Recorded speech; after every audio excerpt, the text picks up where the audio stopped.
Voilà, et il fallait le faire, Pedro Miguel Paoletta. Merci beaucoup d'être avec nous. C'est un honneur de vous accueillir sur ce plateau pour quelques minutes ensemble, revenir bien sûr sur ces images.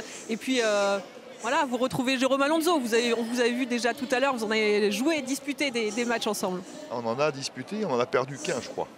On n'a pas, pas mal. Oui, on a perdu. Un seul, Notre époque, on n'a pas perdu beaucoup contre Marseille, c'est vrai. Et ce match-là, je ne joue pas parce que je prends un rouge à Nice juste avant. Ah bah bravo. Le dimanche d'avant, je prends un rouge à Nice, le seul de ma carrière. Et donc du coup, j'ai vu ce but des tribunes. Et ça vous fait rire en plus. Ah oui, 20 ans après, oui, on s'en fout. C'est un tacle, j'espère. C'est un bon tacle bien appuyé, j'espère. Oui, okay. Pedro Paoletta, votre regard sur ce nouveau Paris Saint-Germain, sur ce nouveau cycle qu'a amorcé ce club avec Luis Enrique, avec une méthode très exigeante qui met un peu de temps pour obtenir des résultats, à votre avis? Déjà, je suis très content de voir un coach à Paris Saint-Germain pour la première fois qui dit que l'équipe est plus importante qu'aucun joueur. Ça, c'est important. Le club est le plus important. Ça, c'est déjà bien. Vous étiez impatient d'avoir ce genre de coach? Oui. Moi, c'est le premier coach que je vois depuis longtemps qui dit ça. Et après, tu regardes l'équipe, tu vois que l'équipe fait des efforts. Tout le monde fait des efforts. Et ça, c'est important pour faire une belle saison. Vous savez tous que le championnat de France, c'est un championnat très difficile. Je ne vais même pas parler de la Champions League, mais même le championnat de France, c'est très difficile de gagner un match. Quand tu regardes une équipe de Paris Saint-Germain avec beaucoup de jeunes aussi, si tout le monde fait les efforts, c'est plus facile. Pourquoi, selon vous, Luis Enrique peut réussir là où tant d'autres ont échoué avant lui, depuis justement que le Qatar a repris le Paris Saint-Germain? Je ne sais pas s'il va réussir, mais il y a une chose que je sais, c'est que j'ai envie de regarder des matchs de Paris Saint-Germain. Il y avait des autres années que je n'avais pas cette envie. C'était plus le cas. Et pour ça, moi, c'est un club que j'ai pris aimé. C'est un club que j'ai passé 5 ans ici. C'est un club que j'adore. Et c'est vrai, quand je vois une équipe, que tout le monde fait les efforts, que tout le monde court, n'importe le résultat, mais c'est des joueurs qui courent, ça c'est le plus important. Je vous vois tous acquiescer, messieurs, sur ce point. Ben oui, c'est important parce que c'est ce que je disais, c'est qu'aujourd'hui, il y a beaucoup moins d'ego, il y a beaucoup moins de stars, mais moins d'ego. Et l'ego est contrôlé par l'entraîneur qui fait que l'institution est respectée.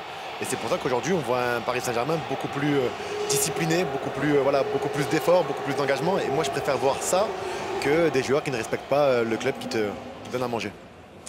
Je crois que le bus parisien est en train d'arriver, me semble-t-il, aux abords du Parc des Princes. On va vivre cette arrivée des Parisiens ensemble une petite dizaine de minutes après celui des Marseillais. Pedro, cette attaque parisienne, parce qu'il y a évidemment l'esprit d'équipe, vous louez le fait que Luis Enrique ait réussi à remettre de l'homogénéité dans tout ça. Sur l'attaque parisienne en elle-même, qui vous aimez voir jouer au front de cette attaque? À quelle équipe vous attendez aujourd'hui, par exemple? Luis Enrique nous habituait déjà à faire des changements au dernier moment contre de grands matchs. Bien sûr que l'attaque avec, j'espère avec le petit portugais, Ramos, et le besoin de marquer un but pour gagner de confiance. Et j'espère que ce soir, il va marquer. Mais bien sûr, Dembélé, Mbappé, c'est des joueurs qui pouvaient faire la différence à tout le moment. C'est une attaque qui bouge beaucoup, c'est une attaque très difficile à défendre. C'est des joueurs jeunes, et ça c'est important aussi. Gonzalo Ramos, puisque vous en parlez, arrive avec énormément de pression du côté du PSG. Déjà, évidemment, il y a le montant de son transfert. Et puis il y a ce trident français aussi que les supporters appelaient de leur vœu. C'est pas une position facile pour lui. Non, c'est pas facile, elle est jeune.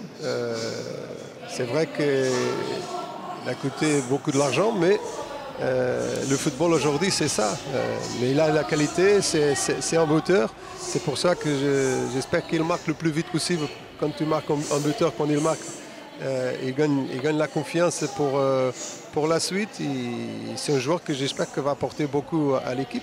Après, bien sûr, tu regardes les joueurs qui sont à côté de toi, c'est de grands joueurs aussi. C'est à lui de démontrer sur le terrain qu'il mérite d'être là. Bon, nous, on ne connaîtra jamais ce sentiment, bien évidemment. Juste en quelques mots, jouer ici au Parc des Princes, un classique de ce championnat, ça s'est très souvent, quasiment tout le temps, bien déroulé pour vous. Qu'est-ce que ça représente? C'est spécial. J'ai eu la chance, le premier classique, c'était en 2004, que nous gagne, que je marque 2 buts. C'est là que j'ai vu le vrai grand match du championnat de France.